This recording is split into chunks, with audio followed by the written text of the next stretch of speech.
Constanza. Hola, ¿qué tal? So thank you very much for joining us this afternoon, Constanza. I can only hope that you're in a safe environment and that you can talk to us freely. We heard that you were in Kramatorsk in recent days. Where are you at the moment?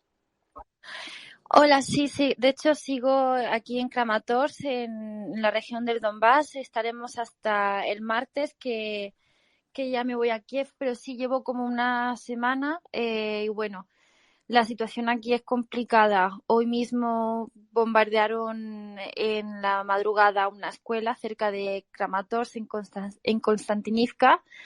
Y bueno, pues esta región la verdad es que es una de las que más está siendo afectada ahora mismo por el ejército ruso, porque viene por estas ciudades, viene por Kramatorsk, viene por Sloviansk, así que la situación sí está complicada, pero estamos seguros en estos momentos. Sí, eso es lo que importa. Thank you guys, and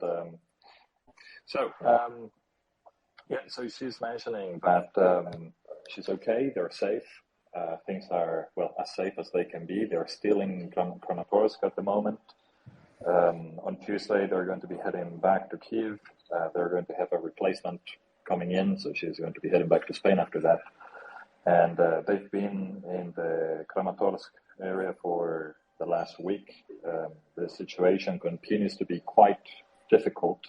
In fact, last night, Russia bombed a school in Kramatorsk, and actually in Konstantinivka. Sorry, let me correct that.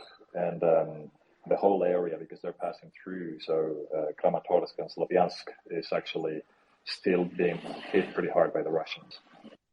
All right, thank you very much. With that being said, now please just give us a little framework as to, you've been reporting from the Donbass now for quite some time. Maybe you can just highlight as to how you address the Spanish audience, for which, publications you've been working, so that our audience gets a better feel for it, and then we can talk about the experiences you've had since the beginning.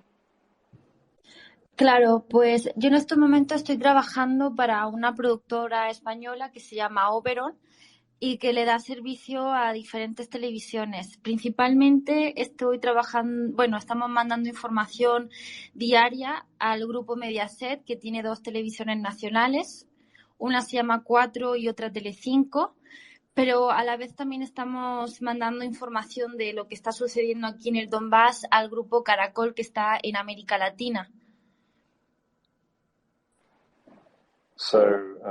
Gracias, Constanza. She's working right now with a producer called Oberson, and actually she's not working for one particular media outlet. What they do is that they're actually servicing multiple Spanish-speaking media stations. So they're working for one that is called Mediaser, which actually owns 2 of the major Spanish mainstream media TV stations. One is called Cuatro, the other one is Telecinco, so it's like basically Channel 4 and Channel 5, basically. And then at the same time, they're working with another agency that services Latin America primarily. And just hold on a second. Constanza, ¿me puedes repetir el nombre de la agencia en que trabaja con Latinoamérica? Grupo Caracol. Right, so it's called the Grupo Caracol. So it's a, well, funny name. It's kind of, snail group, apparently. Y bueno, un poco sobre... de Colombia, de Bogotá. Sí, yes. Precisely, yeah. Continúa, por favor, Constanza. Sí, bueno, y sobre mi experiencia, pues tengo 30 años. Yo me fui, cuando terminé la carrera de periodismo, a México a trabajar. He estado allí casi 8 años trabajando en diferentes medios, prensa escrita, televisión, comunicación social, y hace un año volví a España, retomé mis estudios, un máster, y el mes pasado, mes de mayo, también vine una semana. Estuve cubriendo también lo que estaba sucediendo para otras televisiones de México, y ahora este mes ha sido que he regresado para cubrir para la televisión de España y bueno, para Colombia. Yeah. So a little bit about Constanza. So she's 30 years old. She spent most of her professional career working in Mexico, and she actually spent about 8 years in Mexico working on a number of different topics, specifically on multiple social issues and matters of the like. And then about a year ago, she came back to Spain, where she continued some studies, and then recently she got back into her professional endeavors. And actually, she had already one deployment in Ukraine about a month ago. She returned to Spain and she came back now. The deployment from last month was primarily providing covering for Latin American channels, for actually, let me correct that, for a Mexican channel. And then this time now it's for the major Spanish TV outlets. Excellent. Thank you. So, in the past weeks, you followed the Donbass. Obviously, the area bombardment by the Russians continues, albeit that the frequency has decreased. Their troops are moving little by little, and the Ukrainians are fighting a delay. But you've observed, obviously, the bombings. You've observed the impact on the civilian population and the destruction. What have you seen in the last 2 weeks? Bueno, la experiencia es que, por un lado, profesionalmente estoy contenta de poder estar aquí, poder estar cubriendo lo que pasa, pero por otro lado es muy triste ver lo que está sucediendo. Porque, como bien dice aquí, en la región del Donbass, el ejército ruso intenta llegar a los bastiones de Sloviansk, Bakhmut y Kramatorsk, y como no están logrando avanzar precisamente por el trabajo que está haciendo el ejército ucraniano, empiezan a bombardear en lugares donde no les importa que haya civiles inocentes. Esa situación un poco complicada. De hecho, antes de ayer estábamos en Sloviansk y a 2 calles de nosotros cayeron varias bombas de racimo. Es complicado porque vemos que todavía hay gente en Sloviansk, en Kramatorsk o en Konstantinivka, y entendemos esa parte de que la gente no se quiera ir, que quiera seguir en sus casas porque a lo mejor es lo único que tienen, pero es que pueden morir. O sea, y es muy complicado pasar por sitios un día y ver al día siguiente que ya están destrozados porque los han bombardeado.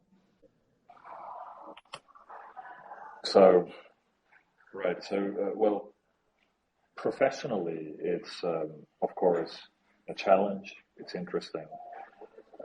It's a place to be, but at the same time, seeing how in the areas around Bakhmut, Sloviansk, Kramatorsk, and so on, because the Russians are not being successful in their attacks, they are resorting to fundamentally constant bombing, regardless, with complete disregard for human life. They're targeting locations that have no military advantage whatsoever, other than creating constant terror. The result of these attacks is the death of civilians. 2 days ago, they were covering the news on the ground, and the Russians started striking with cluster munitions just 2 streets down the road from where they were. And what Constanza said is completely heartbreaking and sad, is that you go through one street one day, you talk to people, they tell you they don't want to leave. Some of them don't have where to go. And then the next day you pass by, those buildings no longer exist. Is this your first conflict tour or war reporting tour? Sí, yes. So the images obviously take a different toll. I mean, we've spoken now to a number of war reporters and correspondents in recent weeks, but it's ever more important because you're essentially in the same position as those who are being bombed, because those who are being bombed as civilians, they are very, very much impacted. Even if you have ever had indirect fire once or twice, it is terrifying. Have you been to Soledar and Bakhmut? Sí, esta semana he ido 2 veces a Bakhmut. Ya parece una ciudad fantasma, a Soledar no, pero a Bakhmut sí he estado 2 veces esta semana.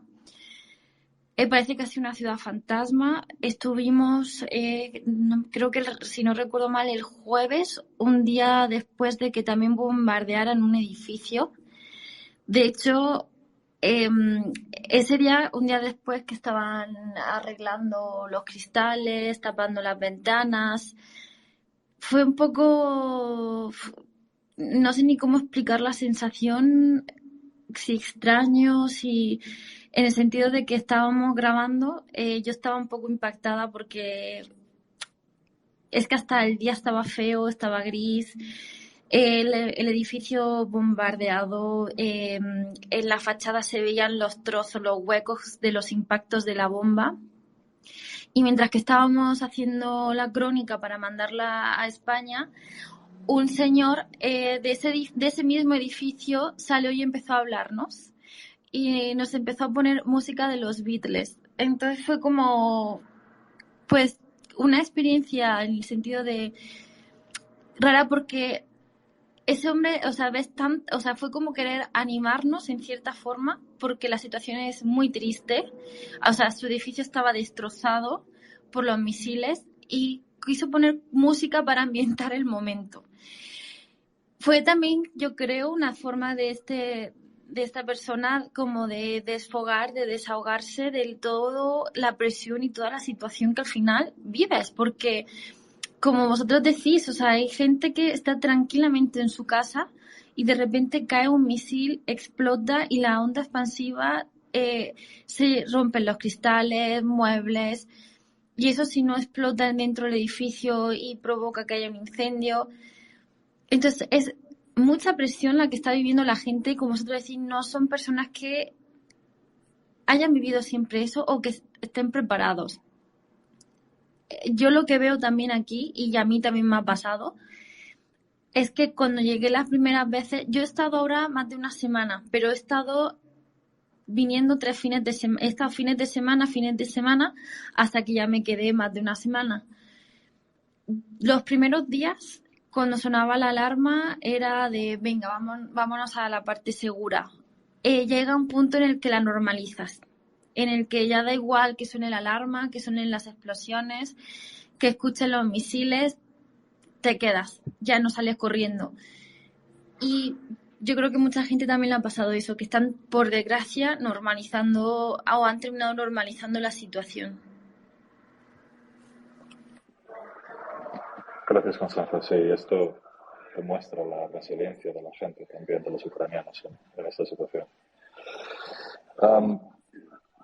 So quite a bit in here.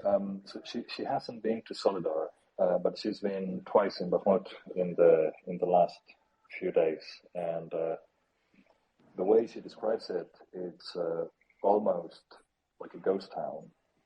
They were there on Thursday, and it was the day after the Russians had bombed a building, and the local authorities, emergency services, and the people living in the area, they were fixing things. You know, there was a lot of shattered glass, and she described it as being a very strange feeling to record and report from that location, because the weather itself was very post-apocalyptic type of environment, you know, very dark and gloomy, and everything was destroyed around her. So she found herself actually quite shocked.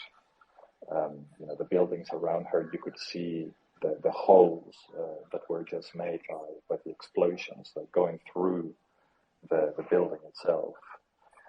And as they were recording, an old man, a local resident, just came out of the building. The person who used to live, or who was still living in the building that had just been terribly damaged by the explosion, he came down and started playing the Beatles. So he started playing music for them. Apparently, the old man saw that the press crew was too shocked. So he tried to kind of loosen up the mood and make people feel a little bit better about the situation. I was telling Constanza that, I mean, this goes to show the resilience and the character of Ukrainians. So she found it as, it's a way to release stress, right? They're there constantly. It's not just the bomb that falls and destroys a building and kills people, but people who are living around those areas. You feel the explosions. Your building may not be affected by the shock, but the shock wave of the explosion can shatter all your windows or break something in your house, right? And everybody's living in that constant state. The longest time that she's spent in Canada has been a full week, a solid week. And the way she described it was that the first days you hear the air raids, the alarms, and you run to take cover. But after a few days, and particularly after you spend, just the first week from their side, they hear the raids and the alarms, and they don't care anymore. The citizens don't care anymore. They need to be reminded to, we need to go take cover. And that's one thing that she finds to be particularly worrisome, is that people are normalizing the situation, and they have to. Right? They're normalizing the situation. They don't care about the bombs anymore. They don't care about the sound of missiles flying over their head as they go about their daily lives. So, yeah, that was about it.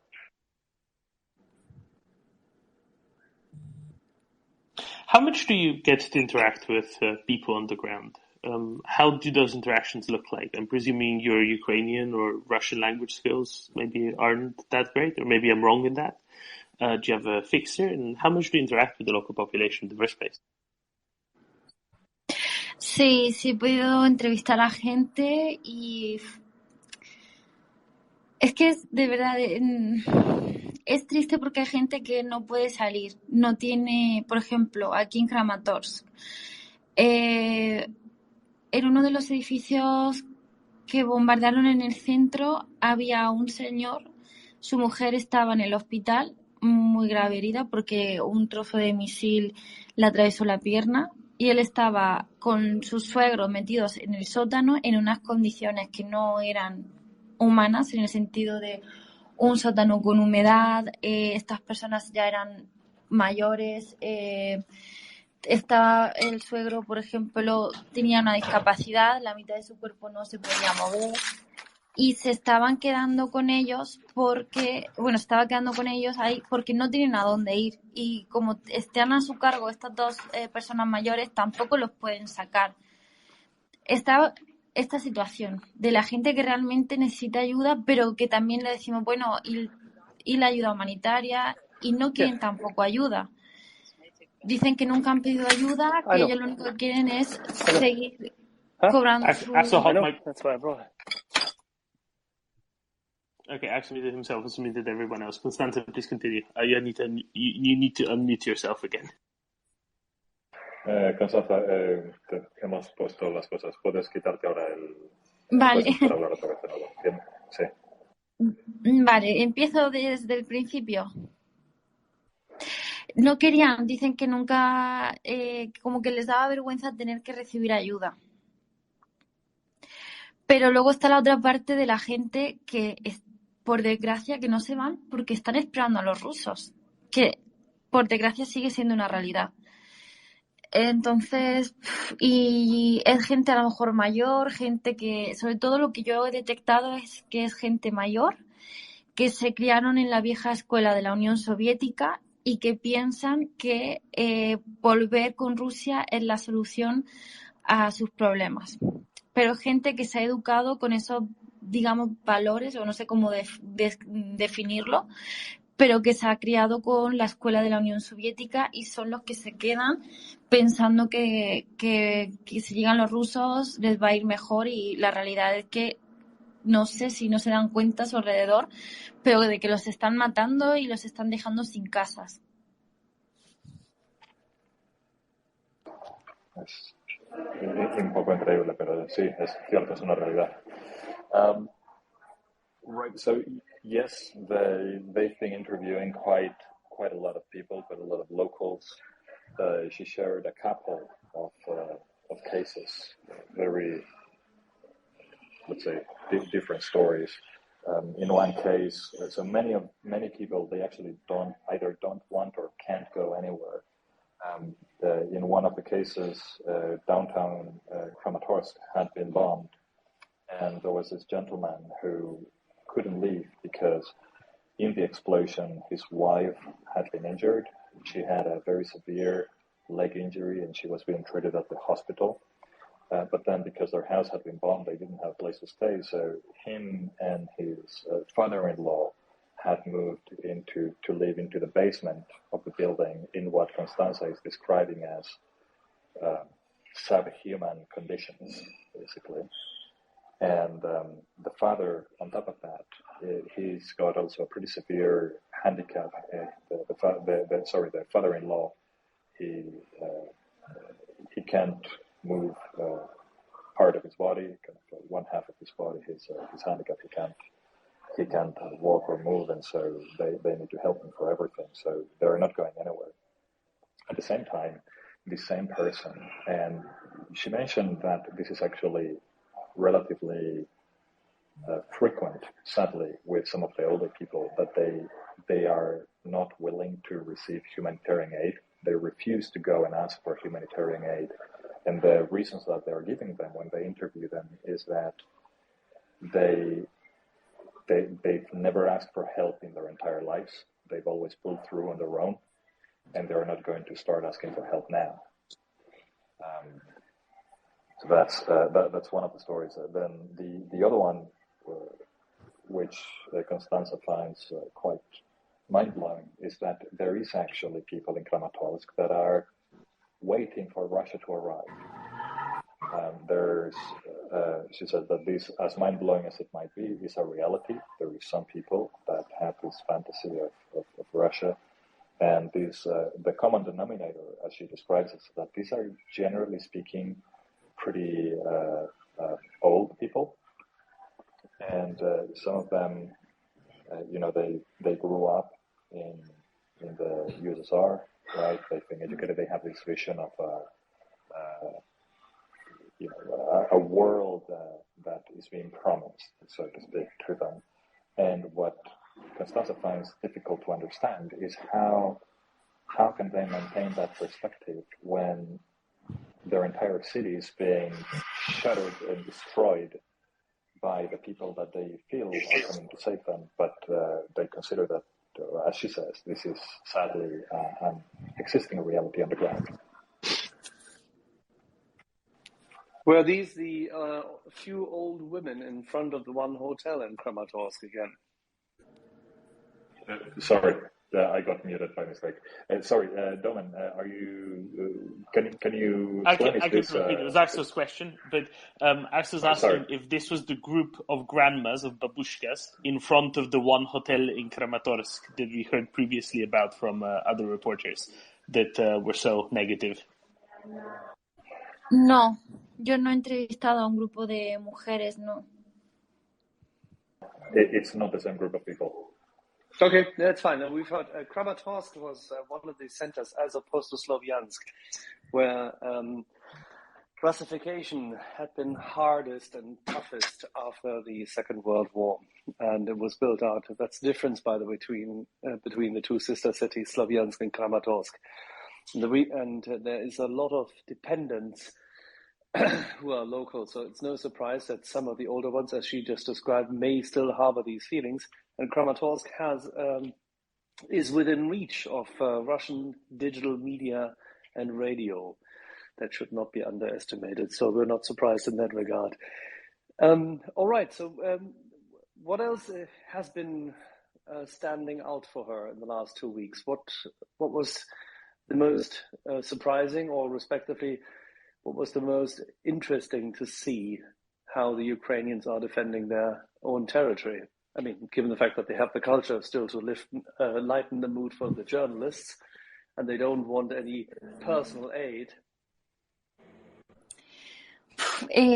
Bueno, por ejemplo, en Bakhmut esta semana vi a un papá con con un bebé en el carricoche, iba paseando por las calles de Bakhmut mientras estaban escuchando todos los bombardeos. Iba tranquilamente y sí me sorprendió mucho porque yo con mi camarógrafo íbamos como de ya vámonos de aquí, vámonos de aquí. Y este señor iba caminando tranquilamente por la calle con su bebé en el carricoche. Y la verdad sí me impacta mucho porque nosotros vamos con el casco, con el chaleco antibalas y él iba sin nada y con su bebé. Y, jolín, se te encoge el corazón porque dices que ya se lo lleve, por favor, que no sigan aquí en esta calle donde puede pasar algo en cualquier momento. There's another story from Bakhmut where the crew was on the street, and as you know, the press crews, they go around, with vests and helmets and whatnot. And as they were covering, filming on the streets, they saw this father with a stroller with his baby inside, and he was just walking around the destroyed roads on the street, just going around for a walk with his baby. And then at some point, the bombs started falling, dropping on the city, not where they were, but not too far, and they started hearing all that noise. So the press crew immediately jumped off and said, "We have to get out of here. We have to take cover." And as they were getting ready to leave, the father didn't even flinch. He just kept on walking like it was just another Tuesday. And they wanted to beg the father to please take your kid away from here. But I think Constanza keeps coming back to these types of stories of people in these cities where they've been under constant threat of death, to a point where they're just doing normal life, and the attitude is a little bit kind of like, you know what, if it happens, it happens. And this is what, it breaks her heart, and she finds it hard to process that people can get to this point of hearing the bombs falling, dropping not far away from where you currently are, and just not caring about it. How far away? Pues menos de, yo que como unos 6 kilómetros aproximadamente, estaban como a las afueras del centro, unos 5, 6, 10 kilómetros como máximo, estaban muy cerca. She thinks that probably about 5 kilometers, so maximum would be 10, but they were in downtown, and this sounded like kind of closer to the outskirts of the city a little bit, so around 5 kilometers. No, that is a big distance in war. Sí, bueno. Let's go to JJ for a question. Thank you. And thank you for being here, Constanza. You're obviously a very empathetic and conscientious person. And I'm wondering what kinds of stories you're being asked to cover right now by outlets. And perhaps conversely, what kind of stories would you most like to be telling right now? Lo que me piden un poco es la actualidad. Han bombardeado una escuela, ¿qué es lo que ha pasado? ¿Qué es lo más reciente? ¿Qué es lo que está pasando? Si han bombardeado o ha caído un misil, es lo que buscan. Y para, por ejemplo, América Latina, me están pidiendo más, por ejemplo, historias de voluntarios colombianos. La última que hice fue de un colombiano que falleció, un militar colombiano voluntario que falleció aquí. A mí lo que me gustaría estar cubriendo, por un lado, es...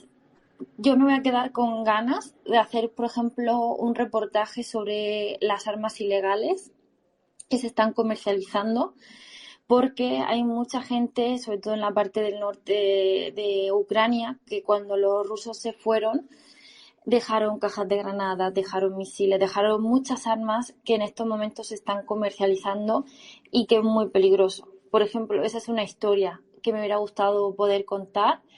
Otra historia también, el tema de ir a una mina de litio, pero no he podido conseguir los contactos, por ejemplo, para explicar un poco cómo también Rusia se está aprovechando de las minas y y entender un poco el contexto de que Ucrania, antes de que se iniciara la invasión, estaba firmando un contrato con la Unión Europea para empezar a exportar el litio. Y precisamente empieza Rusia y invade todas estas partes que son donde se iban a empezar a hacer las extracciones de litio. Entonces también mostrar esa parte de que Rusia tiene un interés económico que bueno, lo está mostrando ahora con el tema del grano, cómo se lo está robando. Son como algunas historias que me hubiera gustado también contar. This is actually really interesting. Great question, JJ. So what she's being asked by the Spanish outlets primarily is to report on the day-to-day. What's the latest thing? What has been bombed? Where? What happened over the last 24 hours? On the Latin American side, they want to know more about what's happening with their people. So, for instance, they had this volunteer military man who went to Ukraine to support the war effort, and he died sadly recently, and so they want to have coverage about what's going on with, for instance, Colombian volunteers in Ukraine and these types of things.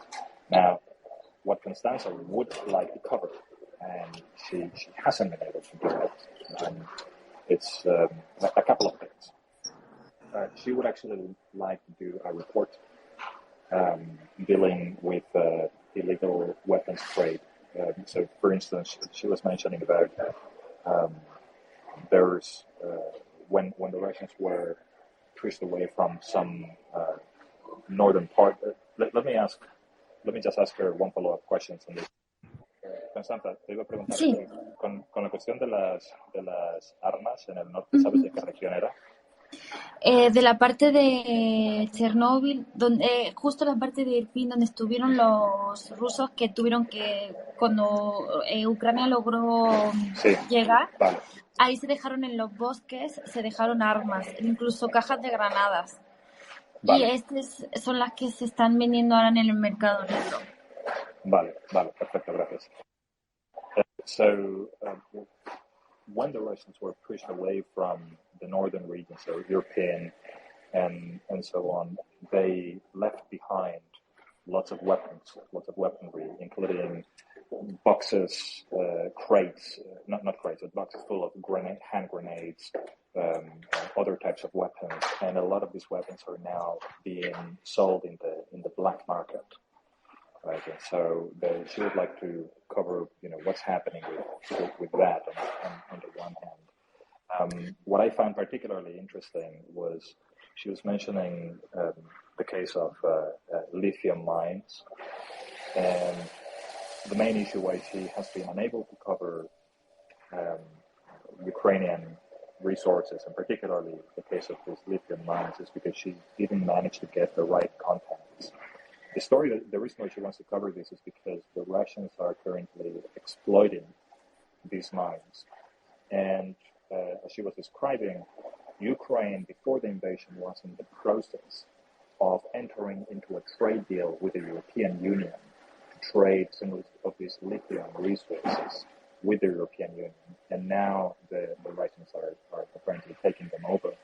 And she's saying that this is actually what we're seeing today, exactly happening with the Ukrainian grain and so on, but it's not just the grain, it's all these resources. So part of the coverage that she would like to do is to show real cases as to how Russia's primary interest, or a great deal of the interest existing on this conflict, is purely economic.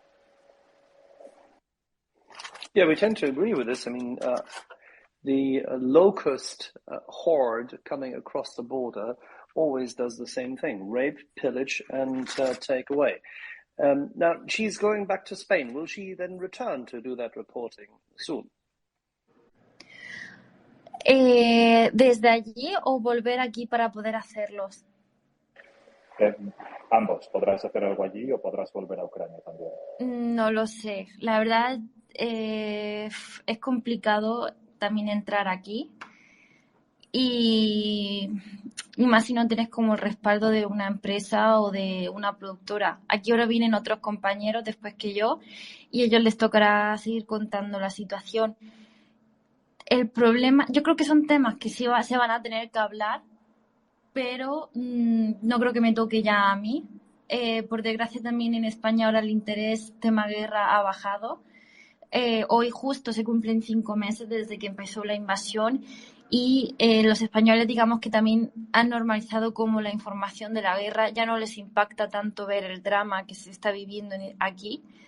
Y están también, es una época de verano en el que los españoles están pensando más en irse de vacaciones, en ya dejar atrás el tema del COVID, que es el primer verano donde se está pudiendo salir sin vacaciones, y ya no les interesa tanto lo que está ocurriendo ahora en verano. Después de verano, cuando venga septiembre, vuelvan a trabajar, vuelvan a ver cómo sigue subiendo la factura de la luz, los precios. Yo creo que otra vez el tema de Ucrania a lo mejor empieza a volver a tener otra vez la relevancia que debe de tener. Pero en estos momentos ni creo que yo lo pueda hacer, a no ser que regrese, y lo veo yo ya complicado. Y tampoco el público de España está tan interesado en esto.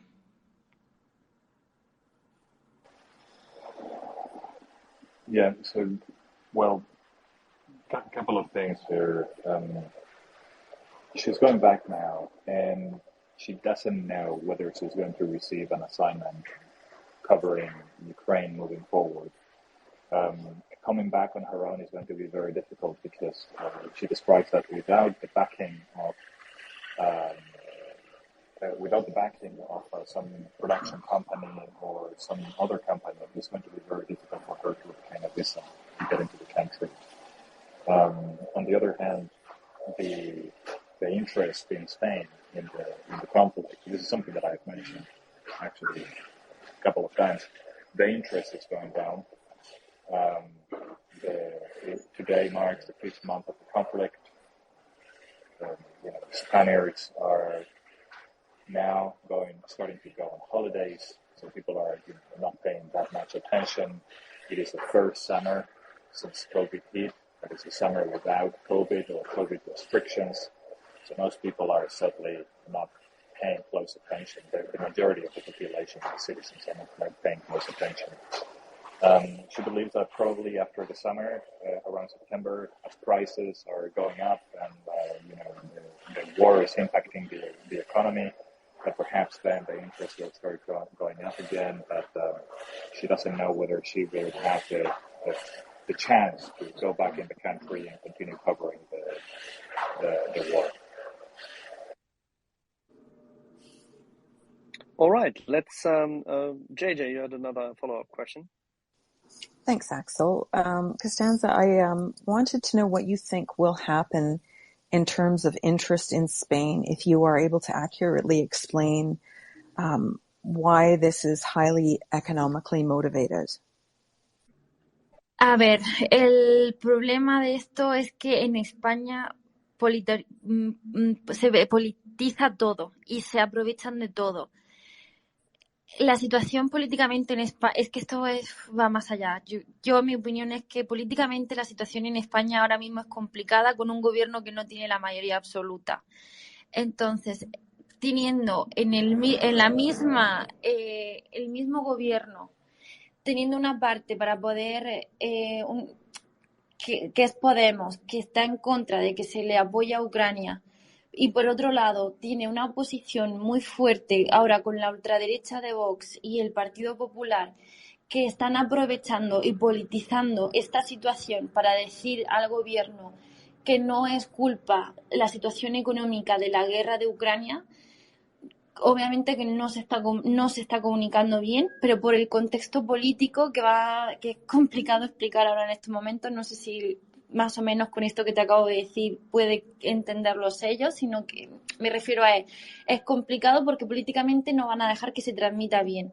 Porque el gobierno ahora tiene la oposición, tiene Vox, tiene el Partido Popular, que se están aprovechando de esta situación para decir a los españoles, para engancharlos, para aprovecharse de las elecciones que vienen en un año y medio, de decir, no, el gobierno es que lo está haciendo mal y se está justificando con la guerra de Ucrania, y aparte el propio gobierno tener que luchar internamente con sus socios, que es Podemos, que no quiere apoyar a Ucrania. España, ¿cómo lo entendería bien? Es que es complicado, porque al final en España la gente está bien quemada a pesar de la situación económica, con una estabilidad, tienen ayudas del gobierno, quien no trabaja tiene ayuda económica de paro, ayuda de vivienda, ayuda de 1000 cosas, y las explosiones no se escuchan allí.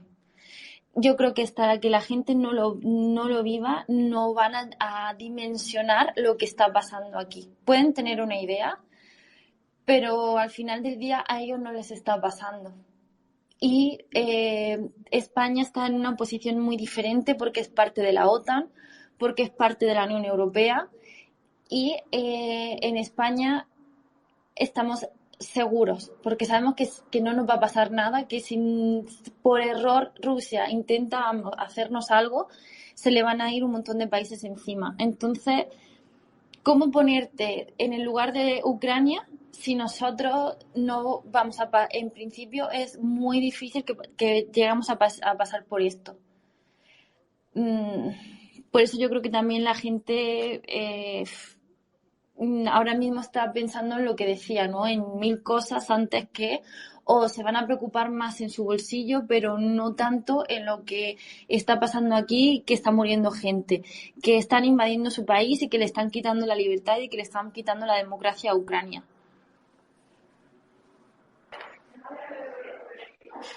No, lo pusiste muy bien, Constanza. So there's a number of things here. One thing to understand about Spain is that the current government is a coalition government, and it's facing challenges both from within and from outside of its own party, from the opposition. In Spain right now, the government is being run by the socialist Democrats, I guess you would call them, center left. But they are governing together with more kind of far left-leaning party, and from within their own government, there are voices opposing providing support to Ukraine. That in and of itself makes it quite difficult. Simultaneously, we have the opposition voices, which are the right, center-right, and far-right parties in Spain, including a growing far-right party in Spain in the last few years, which now has, I believe, it's about 14% of the national vote. And these guys, what they're trying, because the criticism that Constanza was making was that everything in Spain is politicized. Everything is used as a tool for multiple parties' political purposes and how they can use the current world events to their benefit. And they're doing exactly the same thing with the war. So the right and the far right, they're using the war to say, look, it is not the war why the economy is garbage right now. It's because the current government is doing a terrible job. So you guys are just saying that the war is affecting the economy, but that's a lie. And so we have those voices within the country as well. And they're fighting for this, right? So knowing that within about 18 months, there is going to be a new election. So everybody's also fighting for their own political survival, so to speak. Now, the citizenship are kind of far removed from what's happening in Ukraine. Right. On the one hand, the big part of the citizenship is burned from constant economic struggles. They're very much worried about their own pockets at the moment and their own issues, but at the same time, they have a certain peace of mind because they know that there are government. I have people speaking around me right now. They know that there's government subsidies that are going to support if they have some problems eventually. and at the same time, they know that Spain is a member of the European Union. Spain is a member of NATO. They're not seeing they're not seeing the bombs falling nearby, and so long as you don't look for the information, you don't seek the information, or you don't follow the news every day, you're going to be pretty far removed from what's going on in Ukraine. Please excuse me, I have some people speaking around me. So the Constanza's conclusion was that, sadly, the way she sees it is, unless people start feeling it much more directly, the current situation as it stands, she feels that it's not one that would be prone to have people be more invested in the situation. Thank you for that comprehensive answer. Thank you, Vega, Constanza, JJ. Carolina? Hola, Constanza, buenas tardes. Good ¿Qué afternoon. tal? Hola, sí, es Carolina, estoy en Miami y aquí hay una comunidad grandísima colombiana y muy interesante. Entonces, estaba interesada en preguntarte dos cosas. Yo estuve viendo ayer como 10 periódicos, 15 a lo mejor en España, y la mayoría está, como explicas tú, efectivamente, están bien divididos. Casi todos son artículos en la economía y quejas de la economía muy polarizados. Hay deportes en todos, pero vi básicamente dos grupos de artículos que mencionaban a Ucrania. Nada más habían de artículos en abril, como en el comienzo de abril cuando habló el rey apoyando a Ucrania, y lo otro fue simplemente, interesantemente, en Italia. Y mencionaban que ahora que Draghi se ha ido, pues la percepción de la guerra va a ser básicamente moldeada por Italia. Y voy a parar ahora un momento para que se pueda traducir, ¿ok? Sí. Ok, Vega, si puedes interpretar o traducir esto. Aldemira, Sorry. ¿puedes traducir? Sorry. Yeah. So, Carolina, and correct me if I don't catch what you're saying, but Carolina was just mentioning that she's been following the Spanish-speaking media and the news in Spain as well, and there is a big population where she lives. I believe, if I got it right, I believe you said it's in Miami, right in Florida. So as everybody knows, there's a large Hispanic, I guess you could say, population in there. But as she was following up the news in the recent weeks and months from Spain, she was just confirming what Constanza was saying, which is there really isn't a whole lot of coverage outside of the economic perspective of the war. And the only couple of things that perhaps struck her was last month a comment from the King of Spain, where he mentioned his support and commitment to Ukraine, in front of the Russian threat and the Russian invasion, and then another article covering the consequences of Draghi stepping down or leaving the presidency of Italy, and what that could, what the consequences of that might be for support being provided to Ukraine, right? So Carolina was confirming, in a way, Constanza's comments on the matter. Yes, that there was a lack of interest, that the interest would diminish. That's right. So I guess, do you want to just kind of reaffirm what she's saying? I don't know if you, besides this comment, is there anything you also want to ask, or you just wanted to confirm what Constanza was saying? Yes, I wanted to add also on the last one in Spanish. Constanza, ¿estás basada en España o estás basada en Colombia? Y yo conozco a Caracol bien, pero ¿tu casa está dónde? En España. Estás en España. Ok. Porque Latinoamérica es diferente al mercado español y los periódicos que consulté yo están todos en España.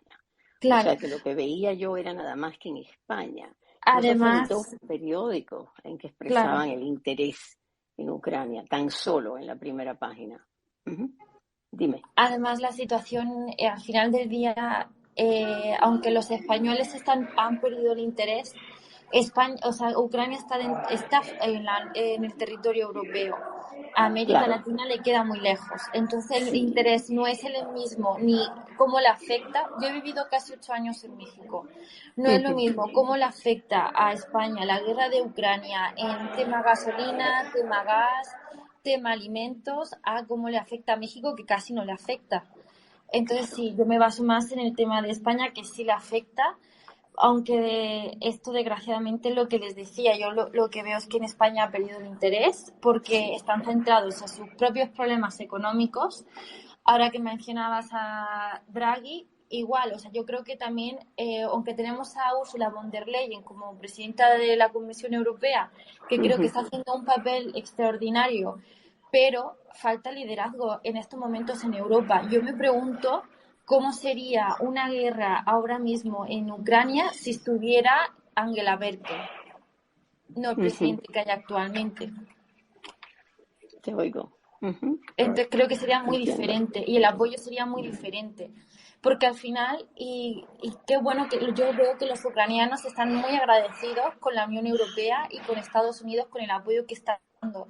Y yo cada vez que voy a algún sitio, que paso por Ucrania y veo la bandera de la Unión Europea al lado de la suya, digo, qué bueno, o sea, yo me siento Sí. feliz de que Ucrania quiera formar parte de la Unión Europea.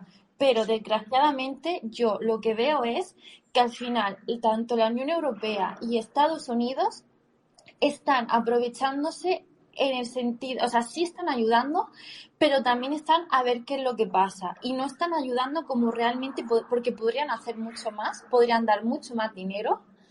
Y es como, bueno, primero se lo damos a Polonia o se lo damos a los países que hay cerca de Ucrania, o Polonia tienes que darle los tanques ya viejos que te quedan de la Unión Soviética y comprar nuevos tanques y para que puedas darle a Ucrania. Creo que Estados Unidos y Europa están aprovechándose y viendo lo que está haciendo aquí Rusia y permitiendo en cierta forma que Rusia haga aquí desastre para después entonces ver cómo actuar. Y no nos olvidemos que al final una guerra es negocio y Estados Unidos sí está ayudando a Ucrania, Europa sí está ayudando a Ucrania, pero no nos olvidemos que también hay empresas que están haciendo muchísimo dinero con la guerra de Ucrania. Y creo que de eso no se hace Constanza, suficiente. disculpa. Sí. Constanza, te tengo que cortar porque estamos yendo bastante tiempo y Sí. la mayoría de la audiencia no entiende el español. Así Sí. que si me dejas voy a traducir un poco. Sí. Great. Guys, I'll summarize this a little bit because there is being a little bit of back and forth here. But I think one of the important things that Constanza is mentioning right now, it's that on the public opinion side, there's just a confirmation of what she was saying about what's going on in Spain. Then Carolina was talking about the American side, right? So the South America, Central America, and the rest. And this Constanza, she's been living for 8 years in Mexico. She said, these people are very touched because it really doesn't affect them all that much. But then when it comes to Europe, one of the questions that or the grievances that Constanza is having is she feels that Europe is not pulling its weight, providing support to Ukraine. She feels that there is a lack of leadership within Europe to really drive support for Ukraine in a way that she would consider acceptable. She wonders what would have been the situation where Angela Merkel is still there, rather than the current situation. And then she kind of shifted gears a little bit to talk about, in her opinion, there's great degree of support being provided by the United States. There's a great degree of support provided by many other countries, but at the same time, people are not getting their hands dirty in this country. They're providing aid and support, and on occasions, the military weaponry and aid is being sent through different countries, and logistics are being very slow and sloppy, and not the best weaponry is being provided, and a number of other things. And at the same time, she feels that both Europe and the United States, in a way, are kind of kicking back a little bit and seeing how things develop more than she would like it to be. She's just considering that there is an economic aspect to war, where there are in fact some companies that, of course, profit from the war effort and so on. So it went on a little bit more on a personal perspective as to how she perceives that the Western Bloc is not providing sufficient or sufficiently speedy and support and direct involvement. And she kind of wrapped it up by saying that, it kind of breaks my heart because I see the Ukrainians hanging European flags on the street. I want them to be European. We should be proud for them to be European. And to compare these with all the politics being played around and the multiple interests in the mix is something that she finds very upsetting. So I'm going to ask her if she wants to build on anything further beyond that. I if would anybody have wants questions. to interject. No, of course. Exactly. It's very simple. I was just about to say, good points. Constanza, I think you will find large agreement with us that European nations are not necessarily pulling their weight. But I would caution one thing. When you say Europe, what do you mean? Which countries in Europe? Because Europe is large, and there's a large part of Europe which is actually going above and beyond supplying aims. And by the way, I would, from my perspective, include within Europe as a cultural region and geographically, I would include Great Britain. And Great Britain is leading as the second NATO nation. And I would include the Northern Europeans and Northeastern and Eastern Europeans who are supportive, all of them. So I think we agree. My question is then, we don't have to discuss Germany, we don't have to discuss Italy, we don't have to discuss France. I think we both agree. What is Spain doing, and how can you, by means of your good reporting, help the Spanish population understand that it's not domestic politics, but that the Spanish armed forces, the Spanish weapons manufacturers can help? What can you do, and what do you think Spain can do? ¿Y qué puede hacer ella? ¿Y qué puede hacer ella en su periodismo para poder influenciar y ayudar esa causa ucraniana como periodista? Bueno, España como gobierno ha estado apoyando con tema de cascos, materiales de defensa, pero tampoco se da a conocer mucho por el tema político que os decía, de que dentro del propio gobierno hay una parte que no quiere que se ayude a Ucrania. Entonces, no se sabe cuántos millones, en qué exactamente, pero sí, el gobierno de España sí está ayudando a Ucrania. De hecho, yo he llegado a ver hasta un coche con la matrícula que procede de España y manejado por militares. Los españoles se han movilizado mucho, sobre todo en acoger a gente. Hay una fundación española, Juntos por la Vida, que llevaban más de 14 años ayudando a niños de la parte de Chernóbil. Entonces, sí, la gente personalmente ha acogido a los ucranianos en sus casas y los están ayudando.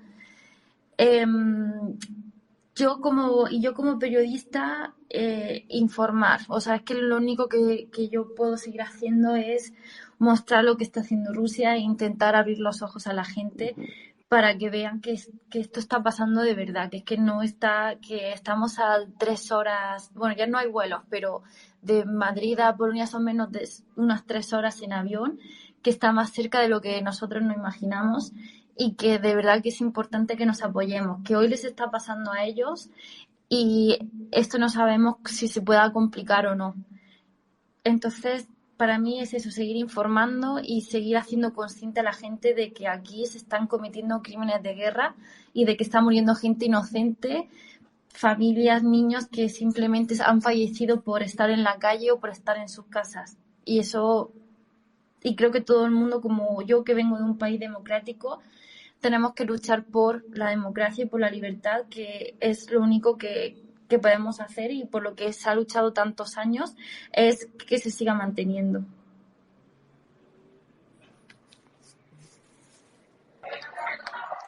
Very good.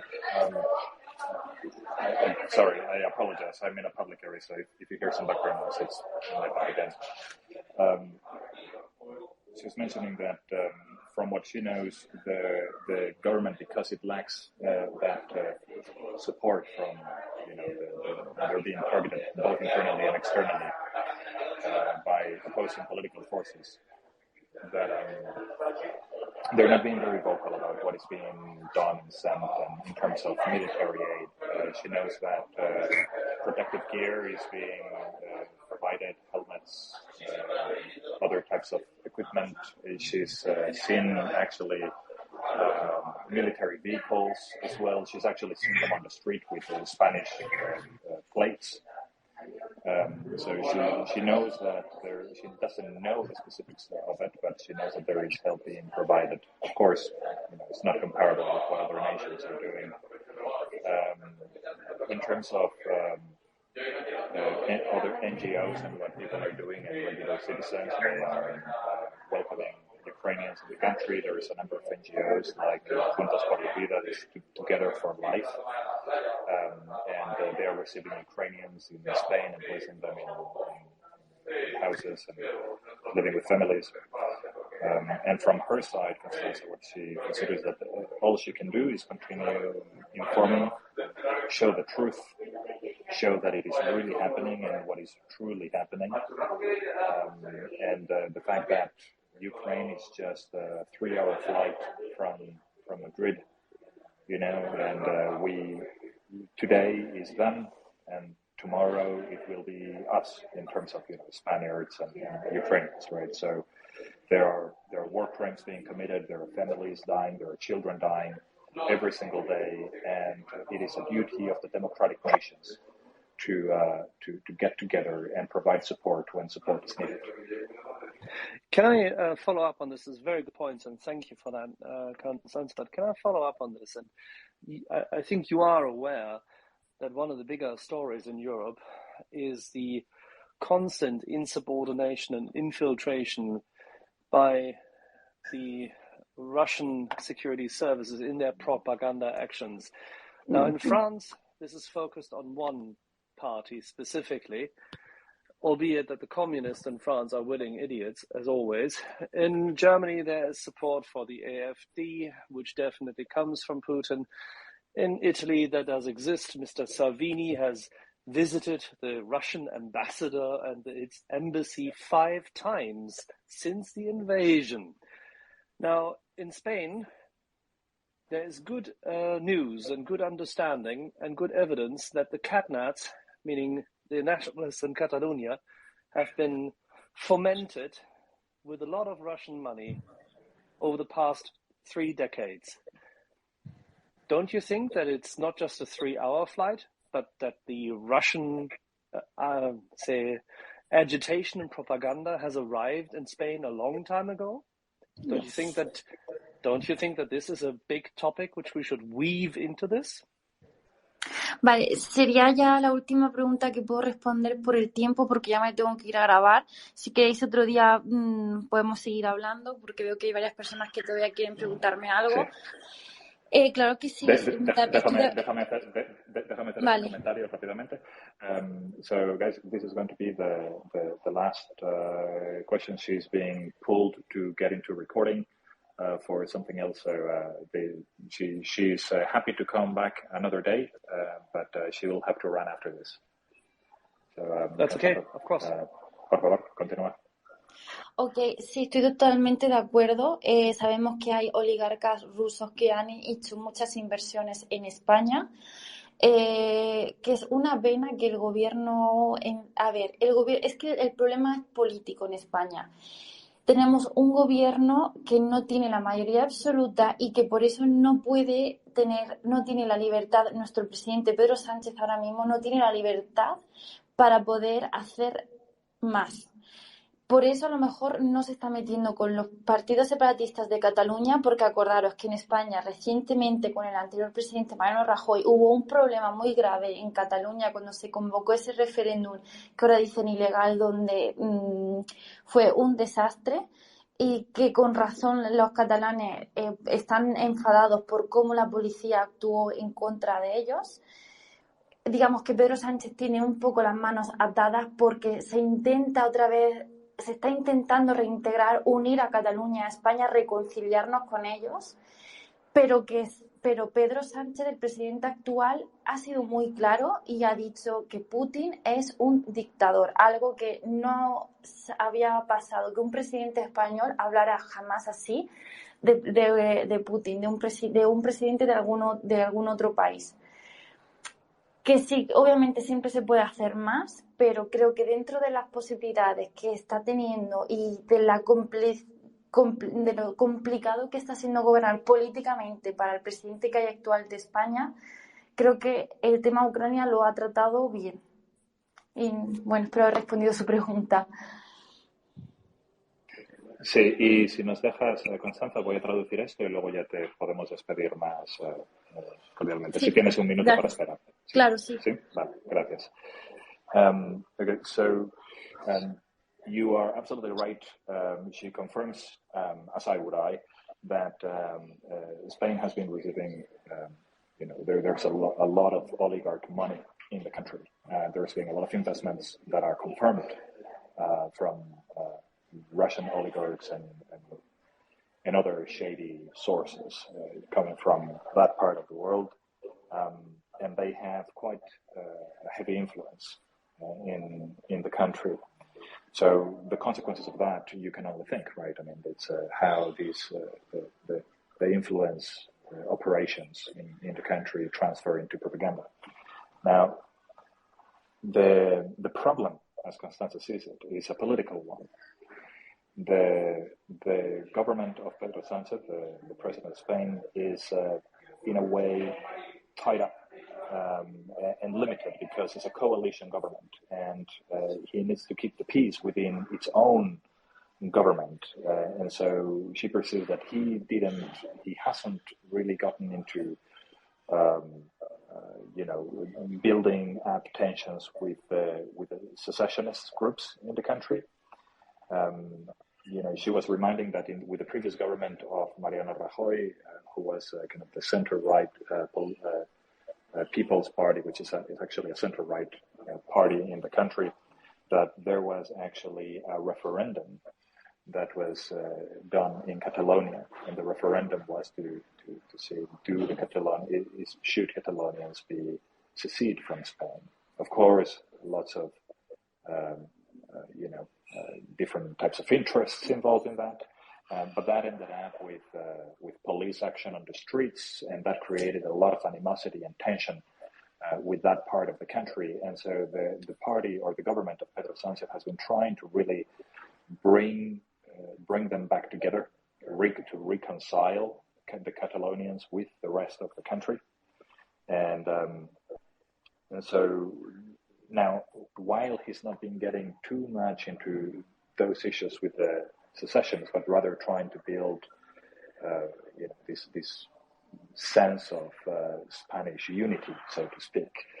At the same time, Constanza is reminding that Pedro Sánchez is the first president in the history of the country that has openly described the president of another nation as a dictator. So he has recently come out calling that to Vladimir Putin and saying that he's a dictator and that Spain needs to support Ukraine in this effort. So the only conclusion that she can reach is that, in her opinion, Pedro Sánchez has been doing the best he could under this situation, and that it's actually a very hard environment to govern Spain at the moment. And with this, can I make a correction? Can I make a quick correction? Please go ahead. Felipe González called Augusto Pinochet a dictator. Mm-hmm. That was the break, but it's okay. Fair enough. Same todavía no había nacido, no sé si había nacido cuando Felipe González, pero bueno. En mi historia reciente. We have more than recent 50 history. questions. Yeah, I know. We have more than 50 questions for her.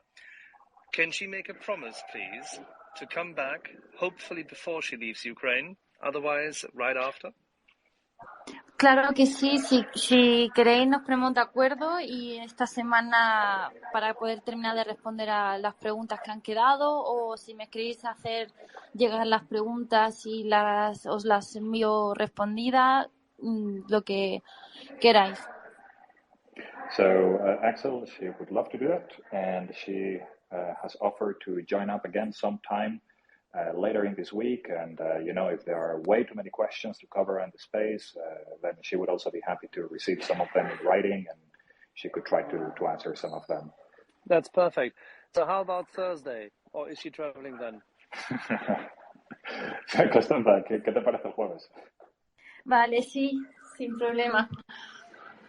No problem. Okay, so let's do it Thursday. Same time, or do you want an hour earlier or later? Mejor después, porque no sé el jueves cómo voy a andar ni en dónde voy a estar. Sé que en Ucrania, pero no sé. Claro que sí. Sí, ok. Gracias. Perfecto. Pero nos hablamos el jueves. Thursday's Gracias.